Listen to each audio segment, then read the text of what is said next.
Well, good morning, everybody. And Helena over at Classic Car Revivals. I hope you're doing good.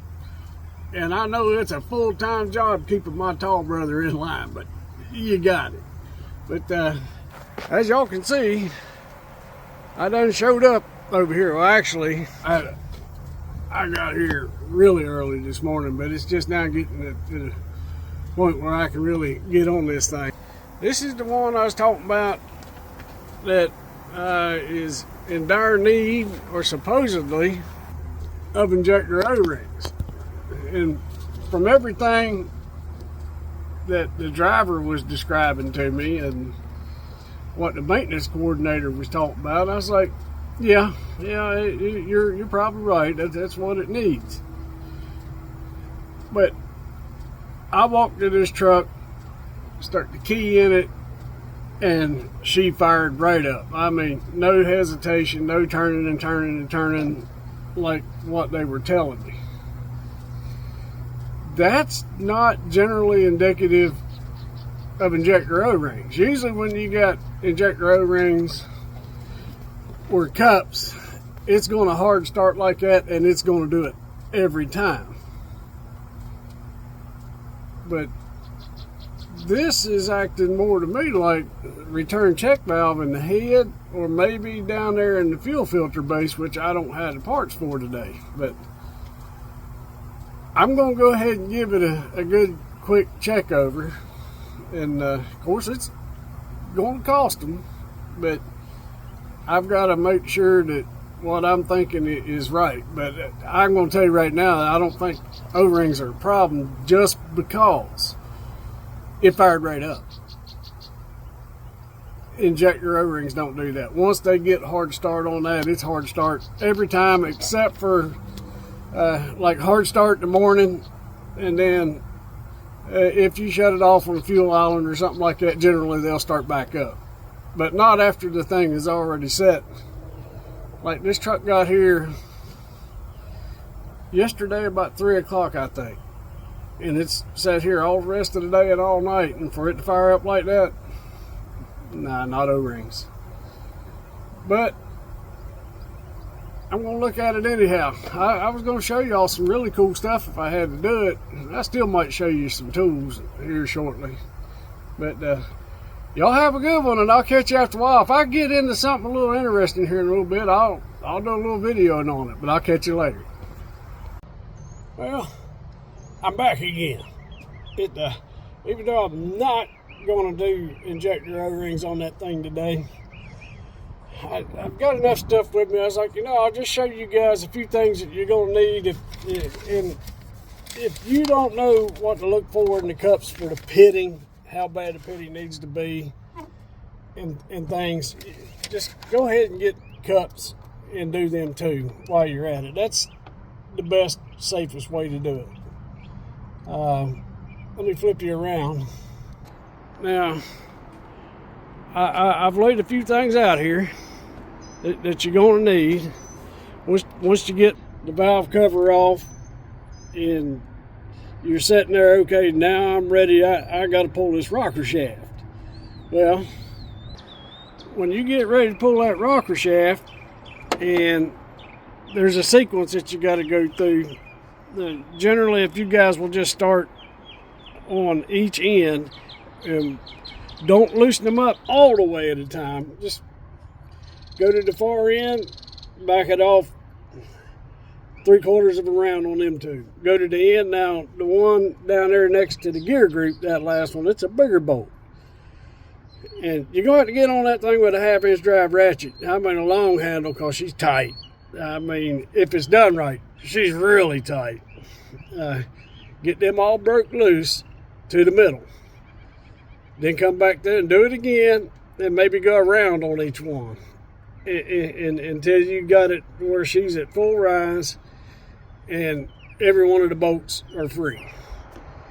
Then just as soon as you do that, don't go try to move that thing. See this great big long, let me get her on out here. I can't get her far enough away. You get them at Harbor Freight or anywhere. I mean, that's the big hat. Let's see if I can get the 24-inch black heavy-duty cable ties. Now, what you're going to do, because you're not in the shop and you don't have the lifting bar, there's a lifting bar that'll set down over all them rockers, and there's 2 bolts goes through it into that shaft. You'll notice in the rocker shaft there's 2 threaded holes. Well, that's to run your bolts through to bolt that bar down to it, and it holds every one of them rockers in line. Well, you're not going to be able to do that out here in the stinking parking lot. Hear me? Hear me?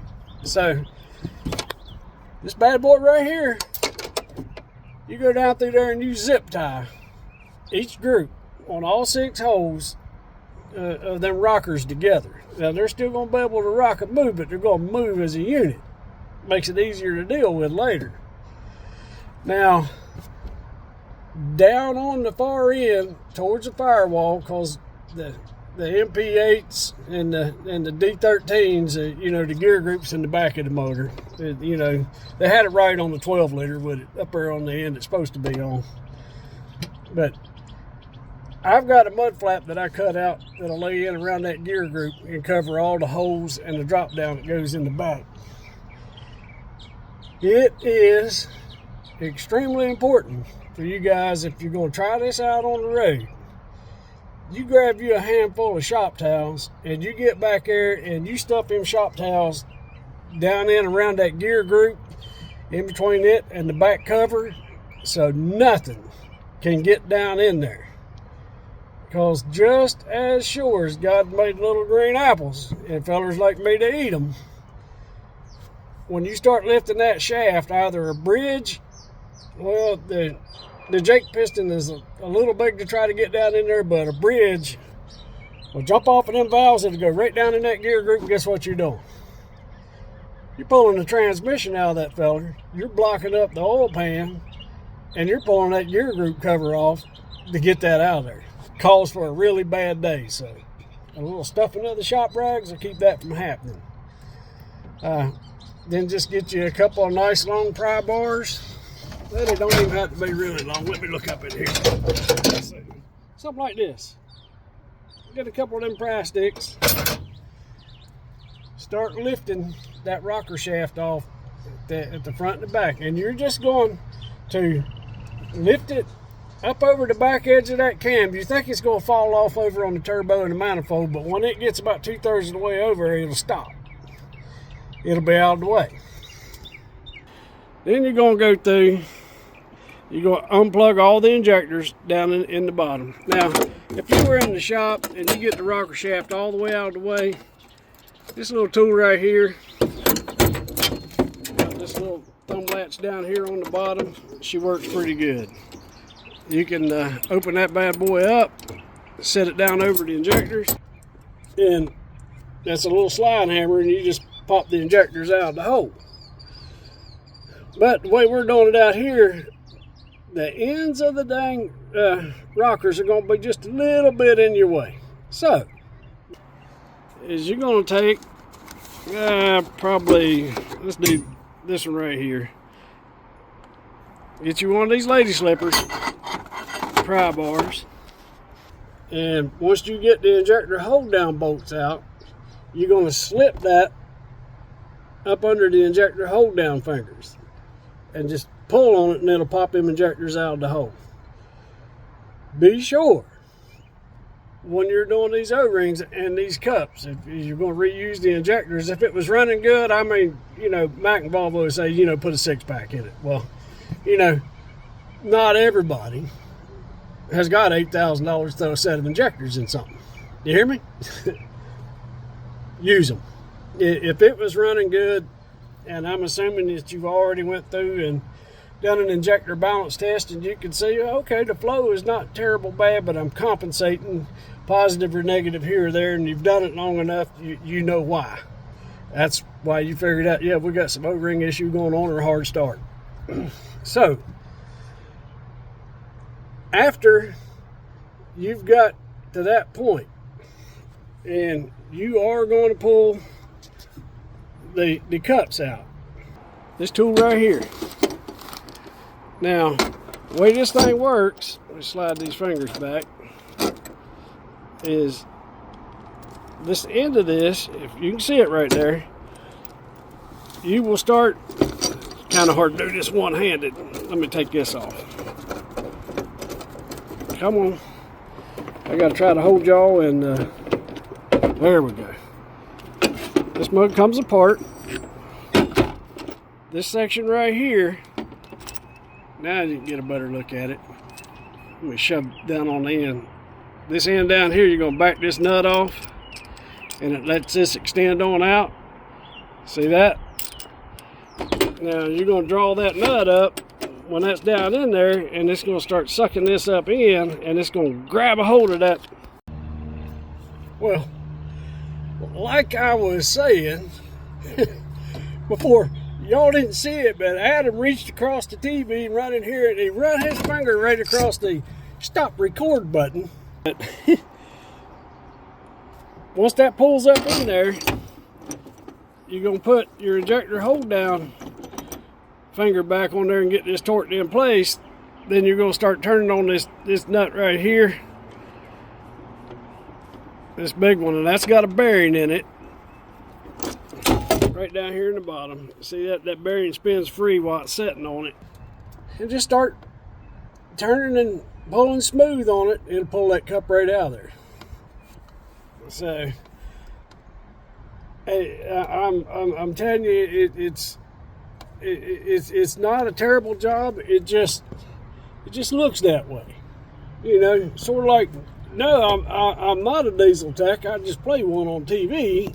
Even those guys can do this job if you just take your time. Don't get in a rush. Like a buddy of mine used to tell me, just act like you've been there. You hear me? But like I said, once you've got that cup on there and you've got it swedged in place, it ain't really that bad a job. Now, when you get ready to go back together with this thing,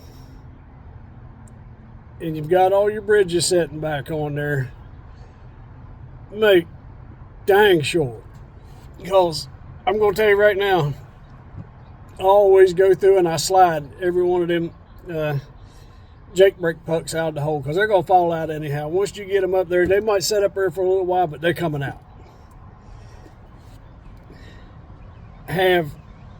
Once you get it back down in place, don't go trying to get bolts down through the shaft and everything yet.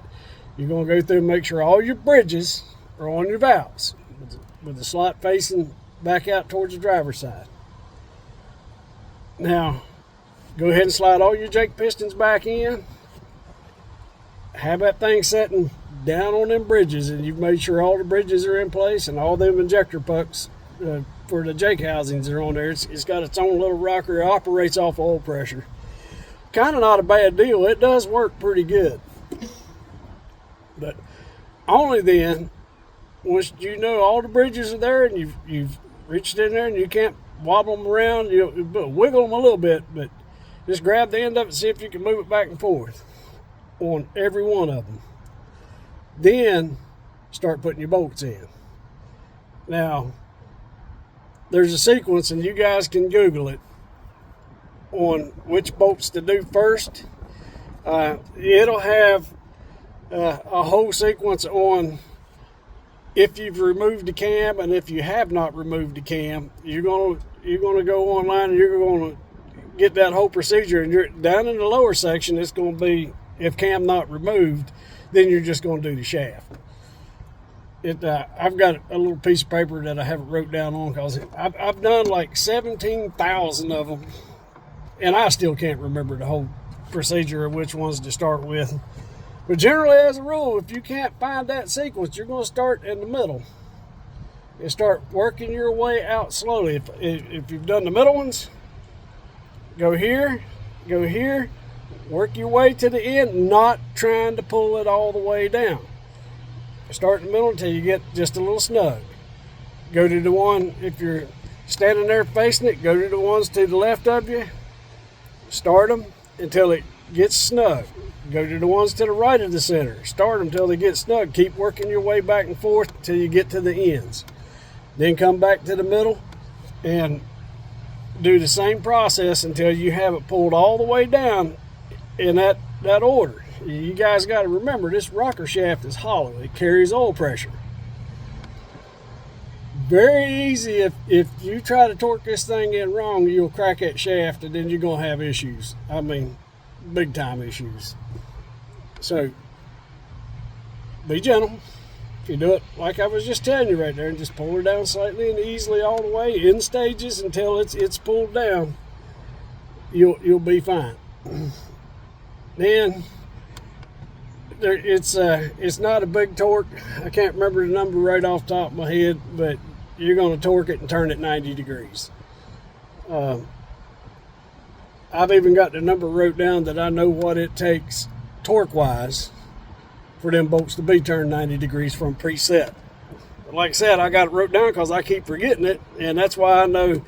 And I've done a bunch of them that way without going through doing all the marking and turning them 90 degrees. I figured out, and I kept setting the torque wrench until I could go through and, yeah, even marking them just to make sure, yep, when I'm at preset and I set the torque wrench at this number, when it beeps off, I've got a digital one and a pop type, but I use my digital. When it beeps off and it's green, I'll look down and it's been turned exactly 90 degrees.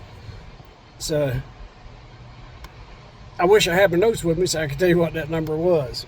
But you can get online, you can find the procedure, and I suggest you guys do the preset torque and then just turn it 90 degrees. You're going to want a real long handle 3/8 drive ratchet to get them turned around there. And I do recommend on that too to have a new set of rocker shaft bolts. I'm big on let's use new bolts, you know, because these bolts have already been pre-stretched one time. Because you know, anytime you're turning extra like that, it's called torque to yield, and that means the bolt has yielded everything it can stand. Just saying. So get a new set of rocker shaft bolts when you do this procedure. And like I mentioned before, always use new injector hold down bolts. Same thing, them little bolts they're going to stretch, and they're putting up with a lot. So I'll have to go back and watch both sections of this video now, make sure I haven't really missed anything, and I don't think I have, other than, oh yeah, yes, I did miss something. You see that fella right there? I got one with a blowgun that I just run the tube down in and blow the air and it sucks it out. But you're going to want to get a fluid extractor like that. Because once you've pulled the injectors out of the hose, all the fuel that was in the head is going to be running down in every one of them holes. You will hydro that thing immediately if you don't get that fluid and that fuel out of them holes. So get you a cylinder sucker like that, a fluid extractor, and do this before you even put the cups in it.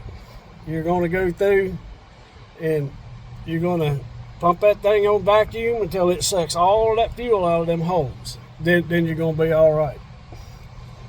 But I guess I will. I'm getting a call and my phone was telling me that, hey, you're going to be stopped here, but it says it's still recording, so I'm going to keep right on going. We've covered the cups, putting all the O-rings on the injectors, sucking the holes out, and then it's going to be a simple thing of after you've got it all put back together, don't do that thing that, you know, everybody's like, well, you might want to leave the valve cover off just in case this, that, and the other. And I guess if you're doing this for the first time, yeah, but I look at it like this: you've done the job, you went through and you checked and you made sure all the bridges is on, and you made sure all the jake brake pucks are in its rockers. Now, you guys are probably not going to be experienced enough because you're watching this video, so you're wanting to know some how-to. If this truck was running good and smooth, wasn't a whole lot of rattling and everything going carried on. Don't let all these so-called professionals out here and engineers go to your grill. I mean, you're newbies and you're trying to get this job done. Don't let it bother you that you haven't run the overhead. Because I'm going to tell you, not everybody has got the $1,000, $1,200 for the shim kit that it takes to do this procedure. And if this truck was running smooth, with no rattling and ticking and things going on and carrying on with it, you're going to be okay. Put it together. I generally, after I do, I always mix up, like a half a gallon of 1540 Rotella with a quart of Lucas oil stabilizer, and I'll shake that thing up and I'll pour it over the cam and the rockers before I put the valve cover back on.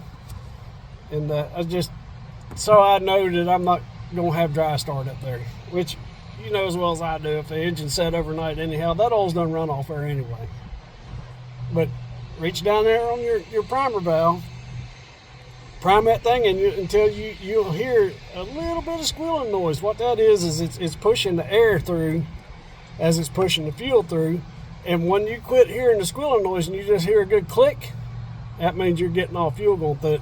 Tighten it up and fire it up. Now it still might spin over, I don't know, 15, 20 revolutions that she's going to fire up and then just let her run and smooth out.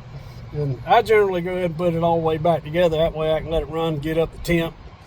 And once it gets up the temp, I'll have hooked back to it with a laptop, do another injector balance test on it. Let that test finish if you've got the tool to do it. And don't just, after several minutes and 15 or 20 minutes, you're like, man, it's the line is just going across. No, you're watching that graph. Now, when this test is in process, the ECM and the program is going out looking at the compensation on these injectors. And you'll see if that thing is going up and down across those injectors, eventually it'll look like a solid black line running across your screen, and that tells you it has went through and it's done a smoothing feature on all those injectors, and it's got them all balanced out. But I guess without being able to do one, and when I can do a set of cups and injectors, I will show you the whole process. But I kind of wanted to show it to you today, and I couldn't, but this is the best I can do with what I got to do it with. But y'all have a great, blessed day, and if somebody's watching this that really needs to do it, I hope this helped you out. And if you have any questions on it, you're watching this video, just leave a comment on it, and I'll try to answer you the best I can. Catch you later. I'm going to tell y'all something now. This is one little, kind of a hard little video to make for you guys. There's a whole section in there. I just went and sat down in the service trailer. I said, well, let me watch a couple of these and make sure I got my point across. There was a whole section there. I guess I thought I was recording. There's just nothing there. It was about a 2-second long black screen, and that was it. But it did pertain to, and I'm going to throw this in there once later on when I get home, figure out how to put this video together. But the section I was talking about that didn't get recorded was the difference between this 12 liter and this 13 liter swedge. I mean, you see that? Now, this 12 liter swedge is a 3-step. And it'll go through, down this insert right here, comes out of here. It fits in both of these tools. Slide it right on back down in there. Now, if you're going to do the 12 liter, you're going to use that 3-step, and you're going to have it in there. Pull it back out. We'll shove it back down in here. This is it in on the 13 liter. Do not And I mean absolutely, do not try to use that 12-liter 3-step swedge on that 13-liter cup, because you will break that tool off and the end of that swedge is going to be down in the hole, and guess what you're doing? You're pulling the head off this feller to get that out. I mean, it can be a really, really bad day. So that's where I wished I could really show you guys the difference between needing to put cups in. Do I really need to, or do I not? Odds are, I'll go out on this limb, even though I probably shouldn't, but if your only issue was you had a hard start problem and this engine was running pretty smooth once it did start up, and you can tell it had air and the fuel and all that, and then it finally starts and it's smoothed out and run good, and you're not losing any coolant, you don't see any dark stains down in them cups, which is indicative usually if you got a little coolant going by and combustion gases have been burning them in there, and then you might see a little white chalky thing here or there. But if you just see some pitting down in there and it ran smooth. Now I didn't bring my brushes out here with me to show you. There's a couple of different brushes you're going to put on your drill. You can run down in the old cup and clean that cup up real good. One's for the bottom surface and one's for the side. Clean this area up real good. Just, if you're nervous about putting cups in and swedging, because it can be costly. I mean, and you got to make sure that you've turned that engine to where that swedge is not hitting the top of the piston when you're trying to swedge that cup in. It can get a little serious. But if you had no major issues other than, okay, this thing's hard to start, the video I've already done on, get your injector O-rings on there and put that bottom O-ring on that injector. Put every one of the injector O-rings on. Make sure, I generally lube them injector O-rings with just good clean motor oil. Just reuse that cup. Because you're going to use all the injector O-rings and you're going to paste the bottom of that ball up real good, you're going to be fine. Because you can really go bad wrong if you break a swedge off down in there. I'm still nervous want to do it because you got to grease the fire out of that thing and you got to be smooth about pulling that swedge up. But that is probably going to do it. I can put this filler in there. I know I probably done it a little different a while ago on telling you the difference between the 12-liter and the 13-liter on that swedge. But if you are going to do the cups and you've got your single swedge there, and that's for your 13-liters, and you're just going to turn this nut, you're going to slide that cup down on there. You got to have this bit out. Let's pull the swedging bit out. Alright, get out of there. Now, the cup is going to, if you got her stood up like that, you're going to set the cup down on it. You're going to run this swedge down through the nipple in that cup. And just run that swedge up in there. Just like this. And just let it stop by fingers. Don't go reefing down on it, try to tighten it up. When it stops with your fingers on that cup, leave it alone. You're good. Then you're gonna set the cup and the tool down in the hole as a unit. When it gets down in the hole, you're gonna be able to just bump on this thing and it's gonna send the cup home to the bottom. Then you're gonna take your injector hole down and you're gonna put it on there. And you're gonna torque it down to spec. Back it off, torque it down again. Now you're ready to start pulling your swedge up through the hole. And once you pulled the swedge through the hole, and this came up, you'll know because you'll be able to reach in there and pull the whole inside of it out, just like that. Once that's done, you're done with that cup. go through and do all the cups. Just be kind of slow and smooth about this thing. I don't want to scare you too bad on them cups, but if you do it proper procedure, and I mean use some good high pressure grease on that switch, grease the fire out of that thing, and be smooth. When you're turning that nut and you're pulling that swedge through, you're going to be fine. Do not tighten that swedge on the bottom too tight. Run it up with your fingers until it stops. It's going to be good enough. Because if you get it too tight and it wants to be cocked up or bound any, it does stand a chance that it can snap off and be down in the hole. And you're not getting it out. It's not happening. So this has been many years ago.